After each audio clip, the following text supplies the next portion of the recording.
time for the NBC 10 News with Scarlett Croce and Sanai Brooks reporting live from the studio. Today we'll be talking about our everyday lives over the past years, starting with the Trail of Tears, then continuing with the Lewis and Clark, Harriet Tubman, the Underground Railroad, women's rights or the Seneca Falls Convention, and lastly, the Civil War.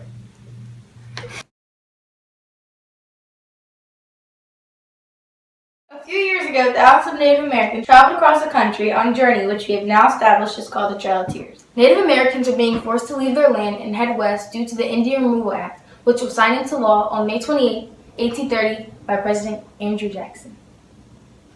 Now, as you can see, this is where thousands upon thousands of Native Americans traveled west. This was the beginning of a terrible journey of starvation, disease, and exposure to harsh conditions. American soldiers were forcing them to move out of their homes and into small camps. Americans want more land, and so they killed many natives in order to take control of the land that they longed to have. Under the conditions, the Native Americans are being put through. 4,000 Cherokee Indians died. Not only Cherokee tribes are being taken out west, but other tribes have been taken and mistreated along this journey. Tribes such as Choctaw, Chickasaw, Creeks, and the Seminoles.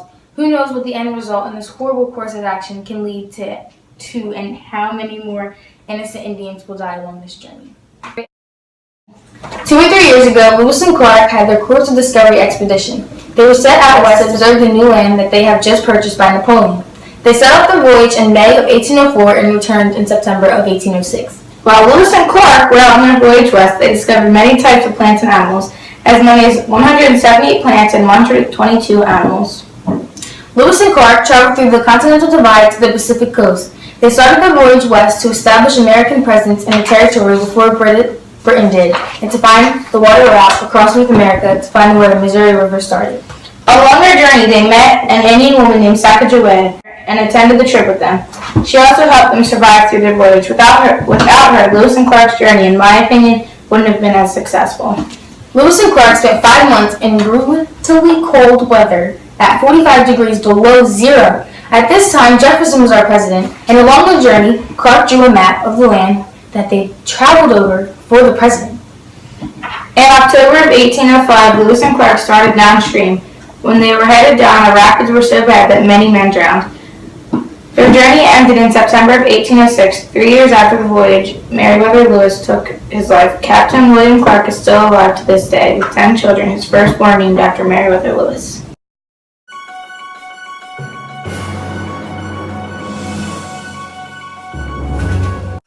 Have you ever looked like this? Well, not anymore, because we have a solution for you. Hey kids, have you ever wanted something sweet and chewy? Yeah! Well, we have just the thing for you. It's the new deliciously delicious cotton candy! And I know what you're thinking. Is it made of real cotton? I don't know. No cotton candy! Correctamundo, kid. It can be spun sugar made of blue or pink or any color of the rainbow. You just have to use your Imagination! Yay! Cotton candy, cotton candy, cotton candy, yeah! For more information, call 1-800-COTTON-CANDY or throw a brick through my window. And we don't cover your insurance.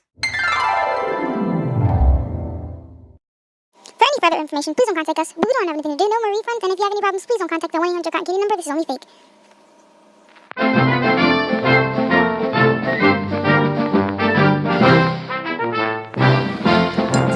Up next, we're going to be talking about this amazing young woman who goes by the name of Harriet Tubman. Harriet Tubman is about 29 years old. She's an African-American woman abolitionist who helps other enslaved African-Americans escape to the freedom she believes they rightfully deserve. Harriet was born into slavery by 2 enslaved parents in Dorchester County, Maryland in 1820. So, Harriet, what made you decide to help rescue slaves after you escaped and became free? Once I finally escaped and felt the freedom that I wanted all my life, and I felt that feeling shouldn't be taken away from any African American by any white man ever.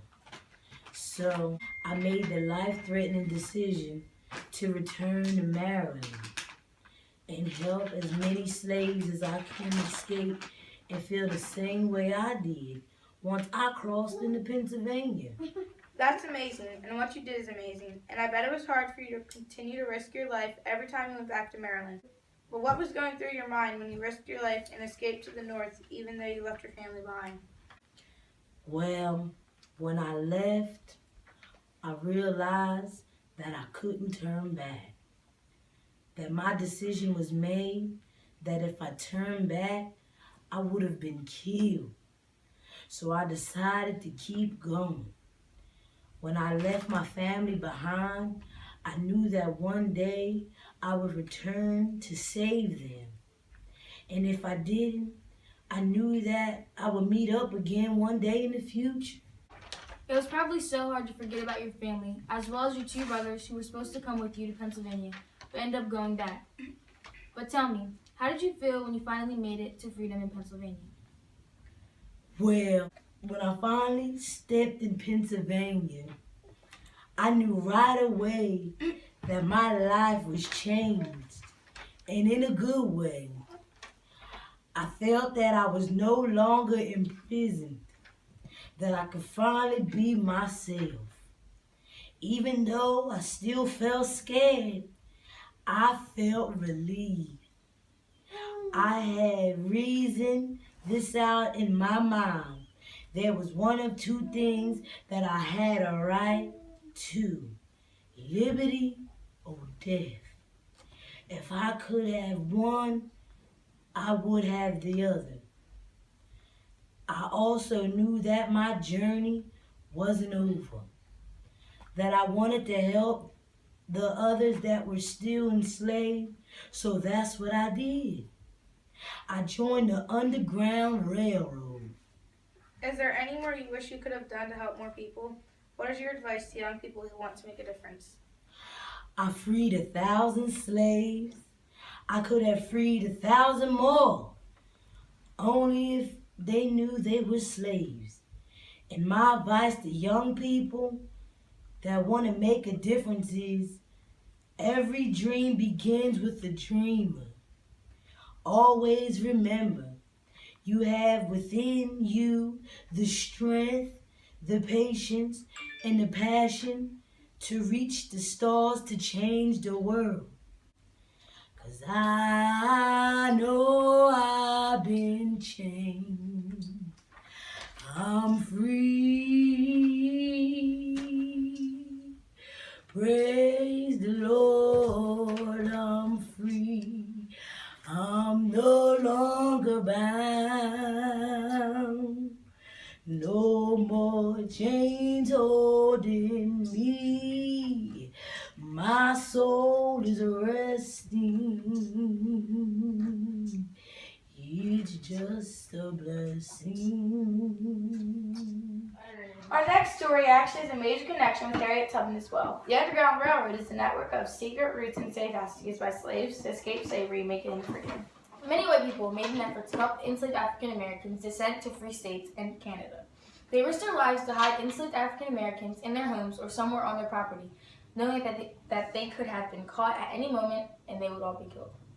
The Underground Railroad was established in the early 19th century and reached its highest height between 1850 and 1860. They were aided by the abolitionists and the Allies who were sympathetic to the cause. An estimated 100,000 slaves escaped using the Underground Railroad. On a similar note, come on in, Frederick Douglass and Solomon Northup.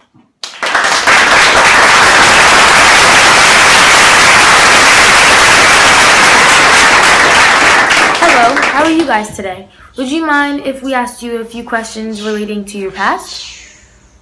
I'm doing fairly well. But no, I wouldn't mind at all. How about you, Frederick? I would like to start off by saying, well, thank you to the young ladies for having me on your news show this evening. And let me also add that I wouldn't have a problem with that at all. Okay, well, what is your lesson to teach all slaves or people looking up to you at this point? My valuable lesson would be, if there's no struggle, there's no progress. Or in other words, young ladies, in America, without a struggle, there can be no progress. Yep. I agree with Frederick. Most definitely.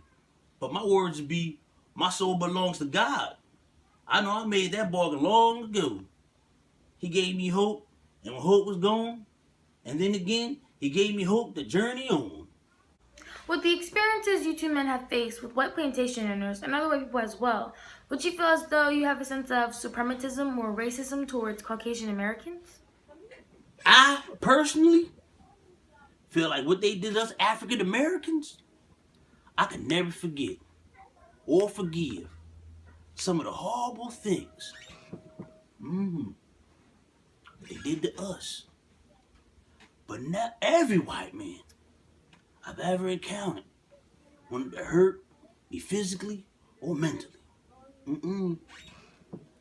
I would never hold my past and what I've been through with the white man against anyone as a human being. Okay, and how about you, Frederick? I think that many of us have reasons to look at white folk the same way they look at us, or used to. But we all know that ain't right, and it ain't the right thing to do, and we would never want to treat them the way some of them treated us. No.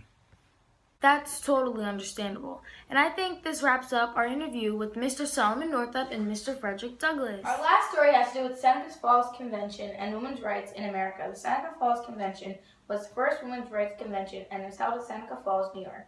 This convention lasted from July 19th to July 20th, 1865. It was organized by Elizabeth Cady Stanton, an American suffragist, social activist, abolitionist, and leading figure in the early women's rights movement. The Seneca Falls Convention held 6 sessions, including discussions of the role of women in society. Or in other words, the convention did discuss the social, civil, and religious conditions of the rights of women.